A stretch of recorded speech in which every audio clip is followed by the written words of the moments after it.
నమస్తే clue today news కి స్వాగతం. పెద్దేముల్ మండల అధ్యక్షులు కోహిర్ శ్రీనివాస్ యాదవ్ గారు కాంగ్రెస్ పార్టీ నాయకులపై అసత్య ఆరోపణలు చేయడం, పెద్దేముల్ మండల కేంద్రంకు తాండూరు ఎమ్మెల్యే బి మనోహర్ రెడ్డి గారి ద్వారా పెద్దేముల్ అభివృద్ధికి నిధులు తీసుకురావడానికి స్థానిక మండల జిల్లా రాష్ట్ర స్థాయి నాయకులు ఫెయిలైనారు.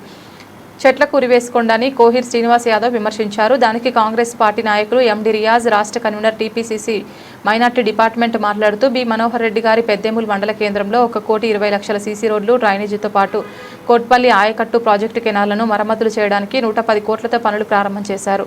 8 లక్షలతో అంగన్వాడీ భవనం, పాఠశాల కాంపౌండ్ వాల్తో పాటు అనేక సంక్షేమ కార్యక్రమాలు బి మనోహర్ రెడ్డి తాండూరు ఎమ్మెల్యే గారి ద్వారా నిధులు మంజూరు చేయించి పనులు జరుగుతాయి. అనవసర విమర్శలు చేయడం సరైంది కాదు. డీసీసీ ఉపాధ్యక్షురాలు కందనెల్లి శోభారాణి మాట్లాడుతూ ఎస్సీ కార్పొరేషన్లో డీవై పెద్ద నరసింహకు ఎలాంటి లోన్లు మంజూరు చేయలేదు, దరఖాస్తు చేసుకున్నారు. అసత్య ఆరోపణలు చేయడం సమంజసం కాదు. పార్టీలకు అతీతంగా ఇంద్రమ్మ ఇల్లు మంజూరు చేశారు. ఈ కార్యక్రమంలో కాంగ్రెస్ పార్టీ నాయకులు జితేందర్ రెడ్డి, గ్రామ కమిటీ కాంగ్రెస్ పార్టీ అధ్యక్షులు పెద్ద నరసింహులు, మాజీ AMC chairman Padagala Bujjamma, director Iqbal, Indiramma committee సభ్యులు సయ్యద్ షబ్బీర్ తదితరులు పాల్గొన్నారు.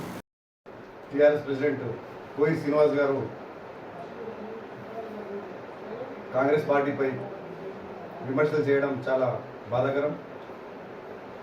కాంగ్రెస్ పార్టీ అధికారంలో వచ్చాక, మనోహర్ రెడ్డి గారు ఎమ్మెల్యే అయ్యాక పెద్దేముల్ మండల కేంద్రంలోనే 1,20,00,000 సీసీ రోడ్డు పనులు జరిగినాయి.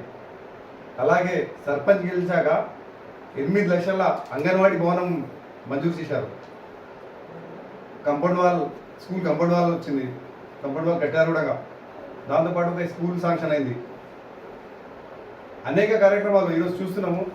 గత 10 సంవత్సరాల్లో బీఆర్ఎస్ ప్రభుత్వం చేయని పనులు కాంగ్రెస్ పార్టీ చేసింది. కేసీఆర్ గారు ఆ రోజు హామీ ఇచ్చారు, డబల్ బెడ్రూమ్ ఇస్తామని చెప్పారు. ఒక్క బెడ్రూమ్ ఇక్కడ ఇచ్చారా? కాంగ్రెస్ పార్టీ గెలిచినాక పార్టీలు చూడకుండా ఈ పెద్దెమ్మల్లోనే సర్వే చేయండి ఒకసారి.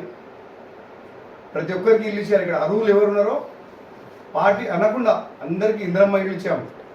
దాంతోపాటు కొత్త రేషన్ కార్డుల పేర్లు లేకుండే, పేర్లతో పాటు కొత్త రేషన్ కార్డు కూడా మంజూరు చేసింది కాంగ్రెస్ పార్టీ. అనేక కార్యక్రమాలు ఈరోజు కాంగ్రెస్ పార్టీ చేసింది. ఉచిత బస్సు, అనేక కార్యక్రమాలు.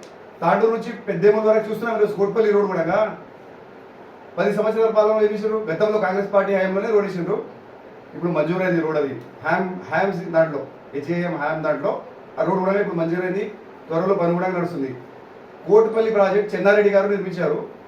100 కోట్లతోటి మనోహర్ రెడ్డి గారు 100 కోట్లతోటి కోట్పల్లి ప్రాజెక్ట్ కాలువలు పనులు నడుస్తున్నాయి. ఈరోజు కనిపించకుండా అవన్నీ చూడండి ఒకసారి, జనాలకు చూడమనండి ఒకసారి. జనాలకు తెలుసు అందరికీ. మీరు ఏదో హామీలు ఇచ్చినంత మాత్రాన మీరేదో వ్యక్తిగతంగా కాంగ్రెస్ పార్టీ చేయలేదు, వాళ్ళు చేయలేరు అనడం చాలా తప్పు. తాండూరులో మనోహర్ రెడ్డి గారు ఉంటారు. రాబోయే రోజుల్లో కూడా మనోహర్ రెడ్డి గారు ఎమ్మెల్యేగా ఉంటారు. పనులు చేస్తున్నారు. 2.5 సంవత్సరాల్లో అనేక కార్యక్రమాలు చేశారు. మీరు ఏదో డిస్ప్రెషన్లో దీంట్లో రోహిత్ రెడ్డి గారు జైలుకి పోయారని మీరు ఏదో దాంట్లో ఉండి ఏదో మాట్లాడిన ఏమో అని అనుకున్నాం మేము. మాట్లాడిన కూడా రానున్న రోజుల్లో కాంగ్రెస్ పార్టీ గెలుస్తుంది. మీకు చెప్పడానికి చాలా కార్యక్రమాలు చేసినాం. కాంగ్రెస్ పార్టీ చెప్పుకోవడానికి కూడా అంత సమయం కూడా లేదు. అన్ని కార్యక్రమాలు చేసారు. ఎవరికి ఇవ్వలే. ఎస్సీ సర్కార్లో కూడా కానీ అప్లై చేసుకున్నాడు కానీ మంజూరు ఎవరికి చేయలేరు. ఆయనకు మంజూరు అయ్యి శాంక్షన్ వస్తేనే వచ్చినట్ల. కానీ కాలిపిలి అబద్ధపు ప్రచారం చేయడం సరైనది కాదు. మీరు ఒకసారి సరైనది ఏది తప్పేది తెలుసుకొని మాట్లాడితే బాగుంటుందని కోరుతున్నాం.